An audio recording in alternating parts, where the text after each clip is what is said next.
کیا لوگ یہ خیال کیے ہوئے ہیں کہ صرف یہ کہنے سے کہ ہم ایمان لے آئے چھوڑ دیے جائیں گے اور ان کی آزمائش نہیں کی جائے گی؟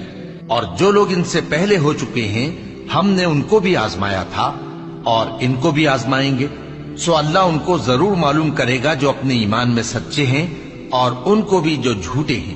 کیا وہ لوگ جو برے کام کرتے ہیں یہ سمجھے ہوئے ہیں کہ یہ ہمارے قابو سے نکل جائیں گے؟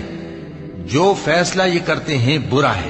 جو شخص اللہ کی ملاقات کی امید رکھتا ہو تو اللہ کا مقرر کیا ہوا وقت ضرور آنے والا ہے، اور وہ سننے والا ہے، جاننے والا ہے۔ اور جو شخص محنت کرتا ہے تو اپنے ہی فائدے کے لیے محنت کرتا ہے، بے شک اللہ تو سارے جہان سے بے نیاز ہے۔